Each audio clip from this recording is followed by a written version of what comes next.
ওই পুকুরের কোনায় কি সুন্দর একটা ধবধবে সাদা হাঁস ভাসছে। আমার সাদা হাঁসটা আরো ডিম পেড়েছে কাল। আমি তোকে রোজ একটা করে কুচকুচে কালো ডিম দেব। ভাবছি এই ডিমটাই রান্না করে ফেলি। ডিমের রং তো কালো হওয়ার কথা নয়। খুব খুশিতে মাছ নিয়ে যাচ্ছিস?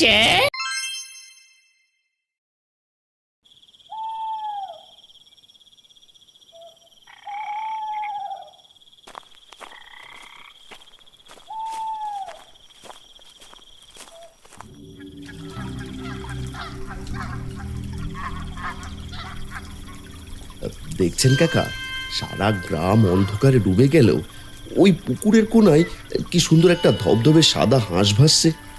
মনে হচ্ছে যেন অন্ধকার পুকুরে একটা সাদা পদ্ম ফুটে আছে। ওরে কানাই, যাস না ওদিকে, ওটা অভিশপ্ত পানা পুকুর। আমার বাপ দাদার আমল থেকে শুনে আসছি, ওখান থেকে গ্রামের কেউ একটা ঘাসও ছেড়ে না। কাকা, আপনি বুড়ো মানুষ, তাই ওসব আজগুবি কথা বিশ্বাস করেন। আমি এসব মানি না। হাঁসটা একা একা ভাসছে, ওটাকে এখানে ফেলে রেখে যাওয়া ঠিক হবে না। পুকুরটা খুব ভয়ানক রে বাপু, ওখান থেকে আজ পর্যন্ত কেউ কিছু নিয়ে ফিরতে পারেনি। অশুভ কিছু শুরু হলে কিন্তু সামলাতে পারবি না। কথা শোন, ফিরে আয়। আয় আয় আয় সাদাস আয়। কানাই নরম স্বরে হাঁসটাকে ডাকতে শুরু করলো, আর অমনি হাঁসটি কানাইয়ের ডাকে তার হাতে এসে পড়ে। এসব কিছু বুড়ো কাকা ভয়ানক দৃষ্টিতে দেখছিলেন। দেখেছেন কাকা, হাঁসটা কেমন লক্ষ্মী, ডাক দিতেই নিজ থেকে আমার হাতে এসে পড়লো। কত সুন্দরের নরম গা, একে দেখলে কার মায়া হবে না বলুন তো। নিজের পায়ে কুড়াল মারলি রে কানাই, এই বুঝি অমঙ্গল শুরু হলো। অভিশপ্ত জিনিসের মায়া খুব খারাপ হয়। তুই দেখে ঘরে বিপদ নিয়ে আসলি। এসব আজগুবি কথা থাক না কাকা, চলুন তো বাড়ি ফেরা যাক। এদিকে বা সন্ধ্যা ঘনিয়ে এলো, এখানে থাকলে বেচারা শিয়ালের পেটে যেত। হ্যাঁ, আপাতত আমার কাছেই থাক, কেউ খোঁজ করলে না হয় দিয়ে দেব।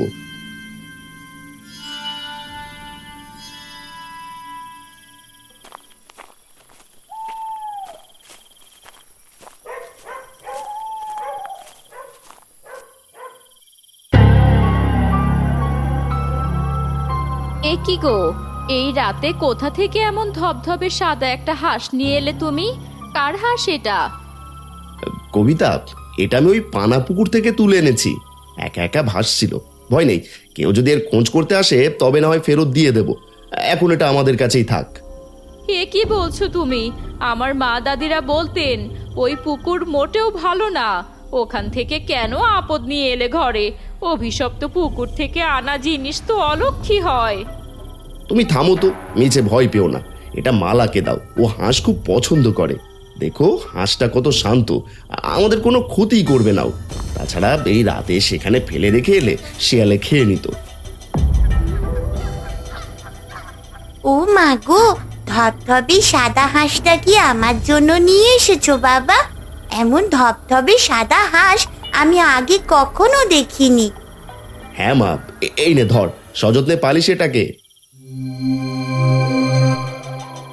ওর গাটা কত সুন্দর, আমার একে খুব আদর করতে ইচ্ছে করছে। একে আমি অনেক যত্নে রাখবো। হ্যাঁ মা মালা, তুই এটাকে খাবার দে। আজ থেকে ও আমাদের বাড়িতেই থাকবে। কবিতা, তুমি শুধু শুধু অমঙ্গলের চিন্তা করে ভয় পেও না। ভাত বাড়ো, খুব খিদে পেয়েছে আমার। হাঁস রেখে তোর বাবাকে পানি দে মালা, আমি ভাত বাড়ছি।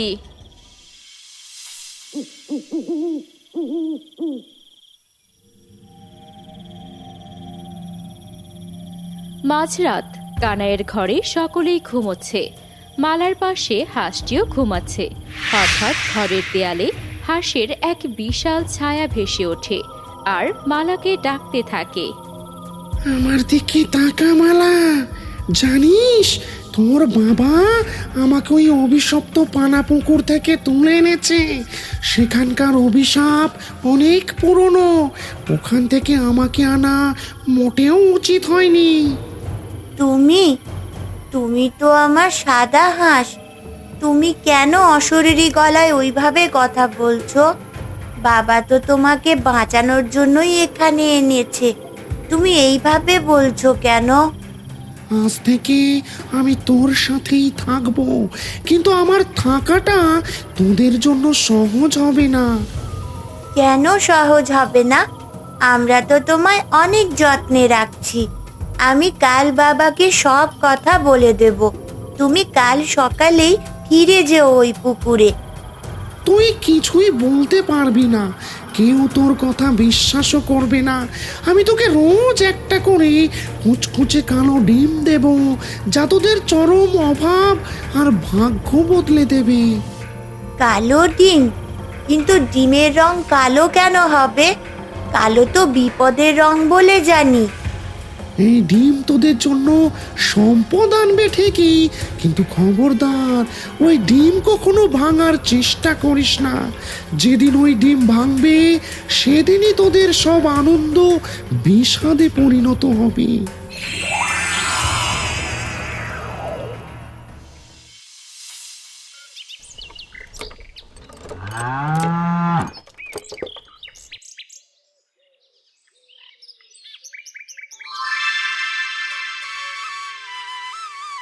এ কি কাণ্ড!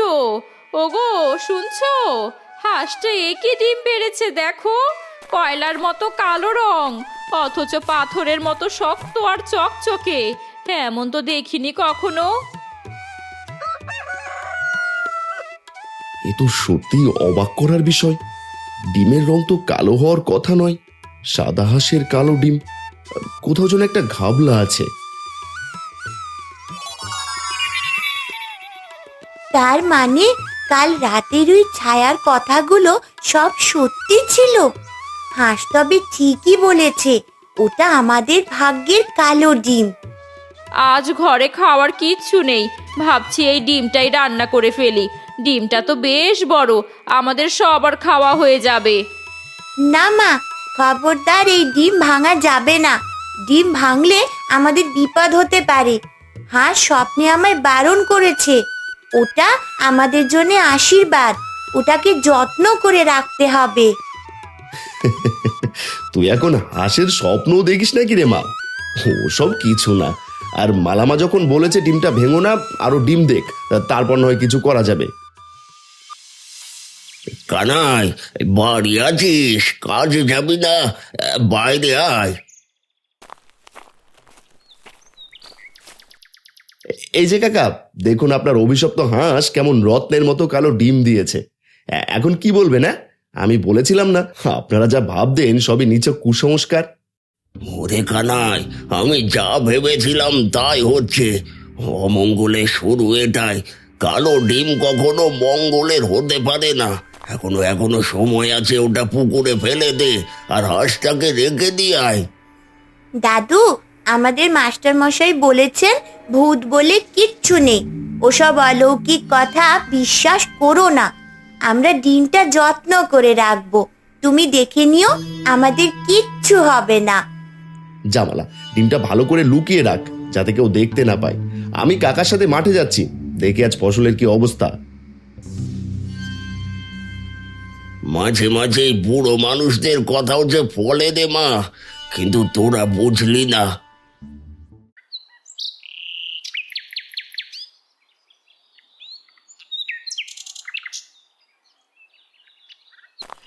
কাকা, অনেক কষ্টে সরিষা বীজগুলো কিনে লাগালাম, একটু গোবর সার দিয়ে আসি। তা আপনিও জমিতে যাচ্ছেন নাকি? হ্যাঁ রে, এই বয়সে তা আমি আর কাজ করতে পারি না, তাই কিছু মজুর রেখেছি, দেখে আসি তারা কি করছে। এদিক দিয়ে যাচ্ছিলাম, তাই ভাবলাম তোকে সাথে নিয়েই যায়। কিন্তু বাড়িতে এসে তোদের কাণ্ড যা দেখলাম। আবারও সব অলক্ষণে কথা। চলুন তো কাকা, পা চালাই। তারা আর কোনো কথা না বলে ক্ষেতের দিকে হাঁটতে থাকে।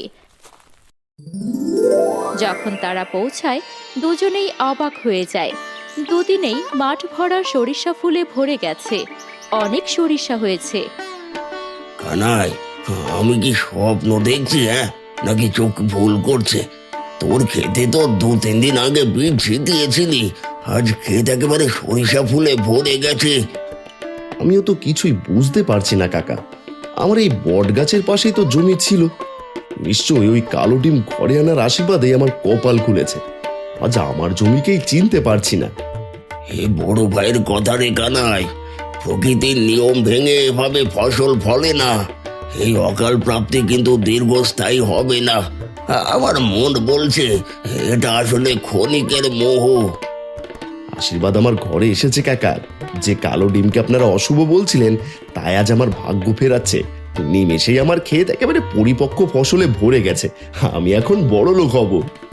কানাই রে, অতি প্রাপ্তি অনেক সময় বড় বিপদের ইঙ্গিত দেয়। তুই মোহগ্রস্ত হয়ে পড়ছিস, হয়তো বা তাড়াতাড়ি তুই বড় কোনো সংকটে পড়বি। বাদ দিন তো কাকা, এই ফসল বিক্রি করে দেব। সব বিক্রি করে অনেক টাকা নিয়ে তবেই বাড়ি ফিরবো।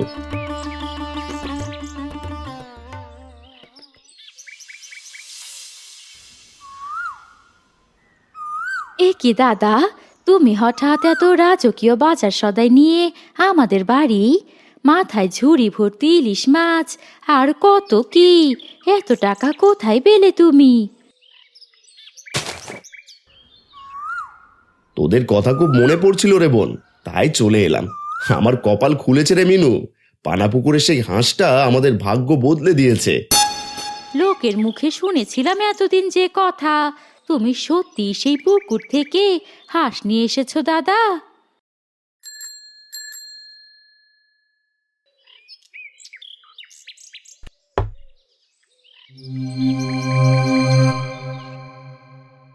আরে কানাইদা, সারা জীবন শুনলাম আপনার অভাব মেটে না।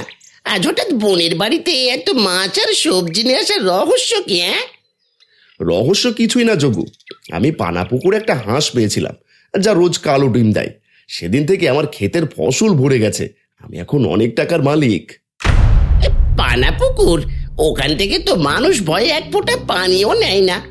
দাদা, আপনি ওখান থেকে হাঁস এনে আশীর্বাদ বলছেন? আমাদের বাপ দাদারা তো অন্য কথা বলতেন। তোমাদের কথার বিশ্বাস করি না। আমি হাঁস পেয়ে এত কিছু পাচ্ছি আর তোরা ভয় দেখাচ্ছিস। মিনু, কাল তোর আমাদের বাড়িতে আসিস, কালো ডিম নিজের চোখে দেখে আসবি। আচ্ছা দাদা, ভালো হলেই ভালো। আমি কাল একবার যাওয়ার চেষ্টা করব।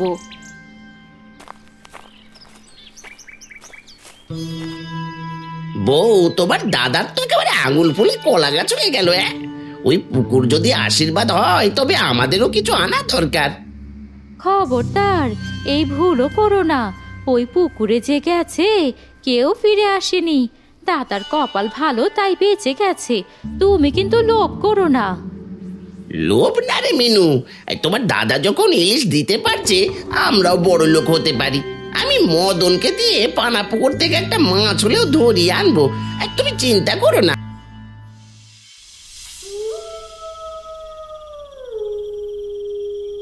কি গো জগু দাদা, এত রাতে এখানে কেন?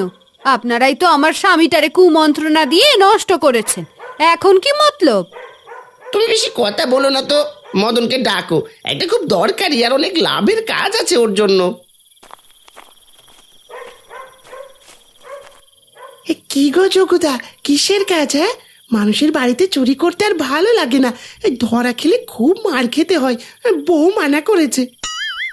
চুরির কাজ না রে মদনা, এই পানা পুকুর থেকে একটা মাছ ধরে দিবি আমায়। এটুকু করলেই তোকে 100 মোহর দেব। তোর সারা জীবন চলে যাবে। 100 মোহর? এই মাছ ধরার জন্য 100 মোহর? কিন্তু পানাপুকুর তো আমার বাপ দাদারাও কোনোদিন যায়নি। ওটা তো অভিশপ্ত জায়গা শুনেছি।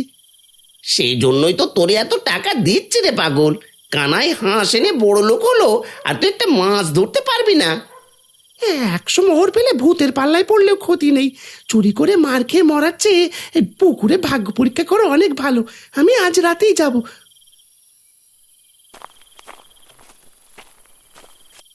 ওগো, তুমি জগুদার কথা শুনে ওই অলক্ষণে পুকুরে যেও না। চুপ করো তো বউ, বেশি কথা না বলে ঘরে যাও। হ্যাঁ, অভাবে তারা এমনিতেই না খেয়ে দিন কাটাচ্ছি। অলক্ষণে পুকুরে গিয়ে যদি ভাগ্য ফেরে।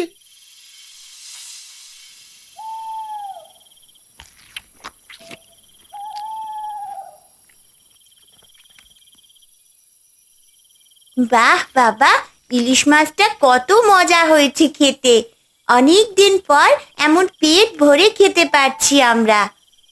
শুধু তুই কেন মা, আজ তোর পিসির বাড়িতেও বড় ইলিশ দিয়ে এসেছি।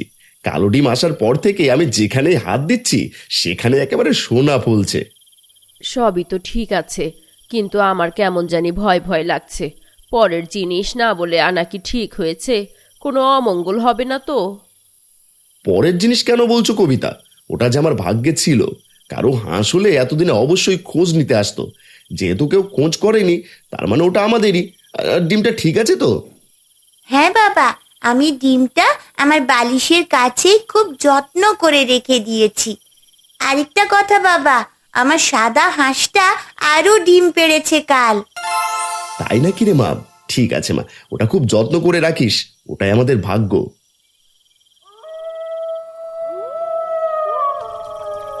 গভীর রাত। অভিশপ্ত পানা পুকুরে মদন একটা ছিপ ফেলে বসে আছে আর এদিক ওদিক তাকাচ্ছে। চারদিক নিস্তব্ধ অন্ধকার, মাঝে মাঝে শিয়ালের ডাক শোনা যাচ্ছে। এটাই জীবনের শেষ কাজ। আজ মোহর পেয়ে আমার বউকে নিয়ে অন্য গ্রামে চলে যাব। এই গায়ে থাকলে চোরে ভূত মাথা থেকে ছাড়বে না। ছিপ একটা টান লেগেছে মনে হচ্ছে। অনেক ভারী কিছু একটা। তুলে দেখি তো।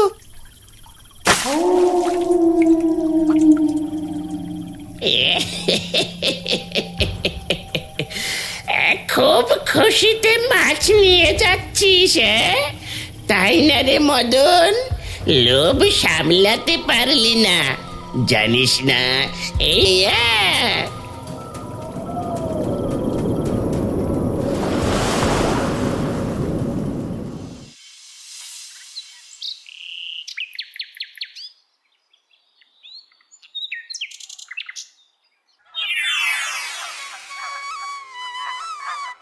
মা মা, দেখো আজকেও হাঁস আরেকটা কালো ডিম পেড়েছে। প্রতিদিনই একটা করে ডিম পাচ্ছি। আমরা তো অনেক বড়লোক হয়ে যাব গো মা। হ্যাঁ মা, ডিমগুলো যত্ন করে রাখ। বেশি হলে তখন বাজারে বিক্রি করা যাবে। তোর বাবা তো বাইরে গেছে কাজে, তুই এগুলো বালিশের কাছে রেখে দে। দেখিস আবার ভাঙে না যেন। কবিতা, আমাদের সবজি বাগানে আজ থোকায় থোকায় বেগুন ধরেছে। এসব আমি আর ভাবতে পারছি না। কোনো কিছুতেই অভাব নেই। যা করছি তাতেই শুধু লাভের মুখ দেখছি। তাই নাকি গো? সে তো অনেক ভালো খবর। এতদিন ভাবতাম ওই অভিশপ্ত পুকুরের জিনিস ভালো না, এখন দেখছি সব উল্টো। আমি তো আগেই বলেছিলাম আমি বাজারে বিক্রি করতে নিয়ে যাচ্ছি। একা তো সব নিতে পারবো না। দেখি মদনকে সাথে করে নিতে হবে। শুনেছি মদন কাল রাত থেকে নিরুদ্দেশ। ওর বউ পাড়ায় কান্নাকাটি করছে। মানুষটা কোথায় গেল হুট করে কেউ জানে না। কাজ বাদ দিয়ে কোথাও হয়তো জুয়া খেলছে চোরটা। যাই হোক, আমি একাই বাজারে যাই। ঝুড়ি দুটো বের করে দাও, আমি গিয়ে মদনের বাড়ি থেকে একটা চক্কর দিয়ে আসি।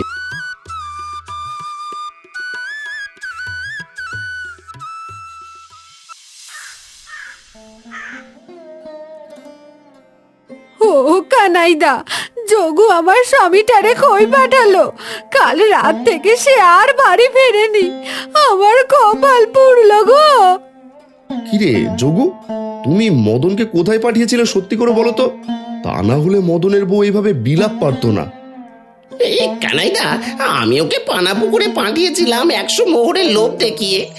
ভেবেছিলাম সেখান থেকে কিছু আনলে তোমার মতো আমারও কপাল খুলে যাবে। আমি বুঝতে পারিনি ওর এমন দশা হবে। এক্ষুনি চলো তো আমার সাথে সেই পানা পুকুরে।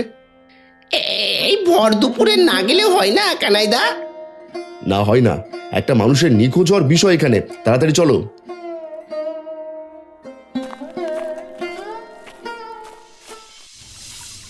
কানাই যোগুকে সাথে নিয়ে ভর দুপুরে গিয়ে পৌঁছায় সেই অভিশপ্ত পানা পুকুরে।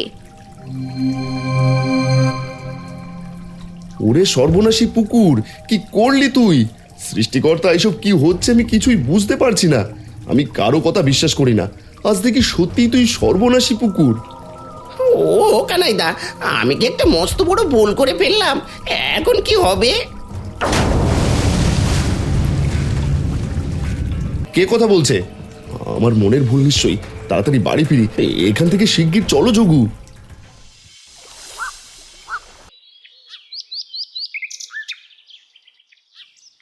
আমার খুব খিদে পেয়েছে রে মিলি। চল আগে ভাত খেয়ে নি। তুই একটু বস এখানে, কেমন? নিজের বান্ধবীকে বসিয়ে রেখে খেতে নেই রে মা। আয় মা, মিলি দুজনে একসাথে ভাত খাবি। এখানে বস, আমি নিয়ে আসছি। না না কাকিমা, আমি এখন খাবো না, একটু আগে আমি খেয়ে এসেছি। তুমি বরং মালার জন্য নিয়ে আসো। এ কি বিপদ, ঘরে তো কিছুই নেই, কালকের মাছ সব শেষ।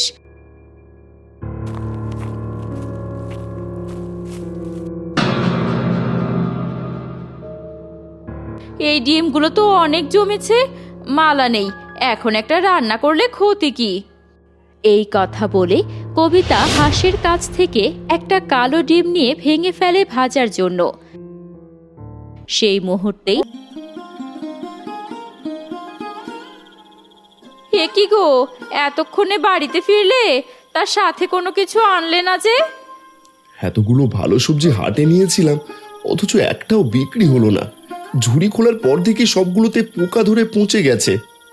কি গো, তোমার এত চিন্তার ছাপ কেন? কি হয়েছে? আমি তো রান্নার জন্য একটা কালো ডিম ভেঙেছিলাম আজ, তারপর থেকে মালাকেও বাড়িতে পাচ্ছি না, মিলিও নেই। এই সন্ধ্যায় কোথায় গেল যে মেয়েটা? কি করেছো তুমি কবিতা? মালার বারণ করেছিল যে ডিম ভাঙা যাবে না। মালা কোথায়? আমার মেয়ে কোথায়? আমি দেখে আসছি। আর বলে রাখি কবিতা, মদনকে ওই পুকুরি খেয়েছে।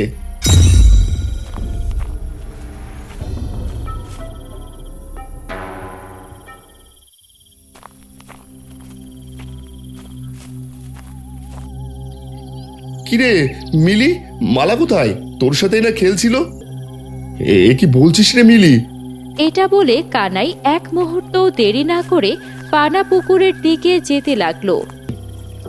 আমি তোকে আগেই সতর্ক করেছিলাম রে কানাই, অভিশপ্ত জিনিসের মায়া খুব খারাপ।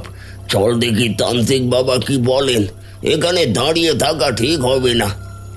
কিন্তু আমার মেয়ে, আমার মেয়ের কি হবে? কিছুই হবে না, আর দেরি করিস না কানাই।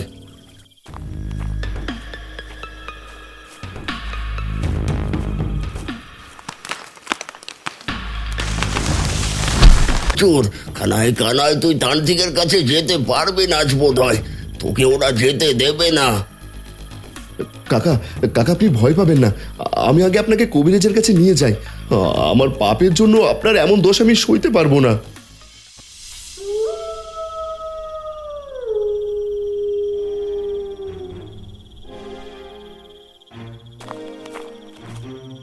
ওগো, তুমি একা ফিরলে কেন?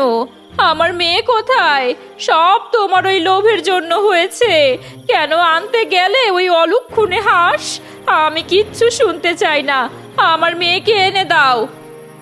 আমি আমার ভুল বুঝতে পেরেছি কবিতা। আমি ভেবেছিলাম ওটা আশীর্বাদ, কিন্তু ওটা ছিল মস্ত বড় পরীক্ষা।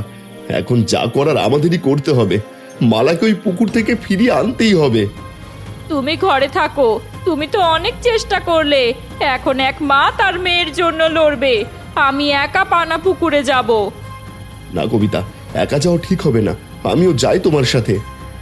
আমি তো ভেঙেছিলাম ডিমটা, দেখি আমি কি করতে পারি আমার মেয়ের জন্য। এটা বলে কবিতা একাই মেয়েকে বাঁচানোর আশা নিয়ে যেতে থাকে।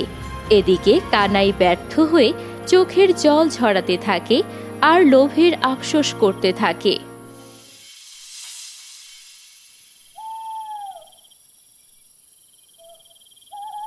মারে, এত রাতে একা একা কাঁদতে কাঁদতে কোথায় যাচ্ছিস?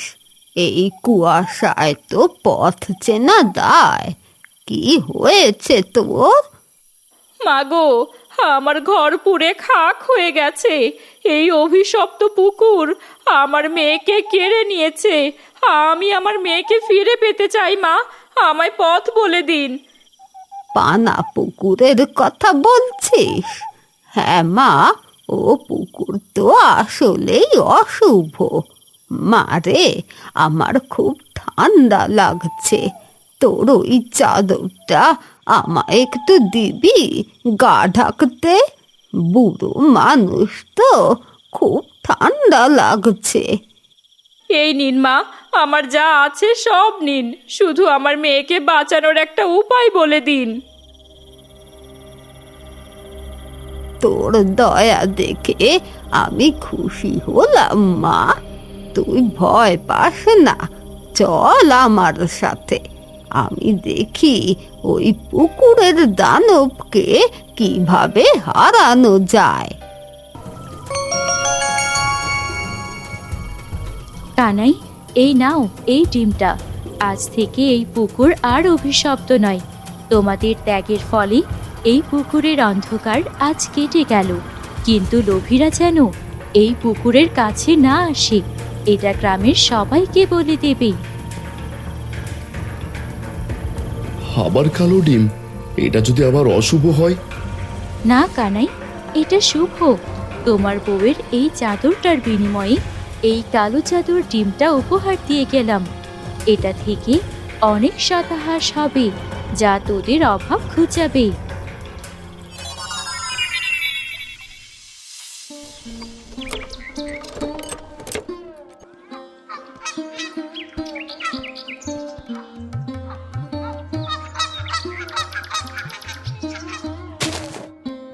সাদা হাঁসটা তো চলে গেল গো। পরীর দেওয়া সেই কালো ডিম থেকে আবারও অনেকগুলো সাদা হাঁস এলো আমাদের ঘরে। হ্যাঁ মা, কিন্তু এই হাঁসগুলো কোনো অভিশপ্ত হাঁস নয়। এগুলো আমার প্রিয় ধবধবে সাদা হাঁস। ঠিক বলেছিস মা, আমি আসার সময় বাজার থেকে আরো কিছু হাঁস কিনে আনবো। লোভ নয়, এখন আমরা পরিশ্রম করে আমাদের সংসার গড়বো। বাবা দেখো কত সুন্দর হাঁসগুলো। এরা মোটেও ভয়ের নয় বাবা, এরা আমাদের সততা আর পরিশ্রমের ফসল। এগুলো যদি আবার কালো ডিম পারে তবে কি হবে গো?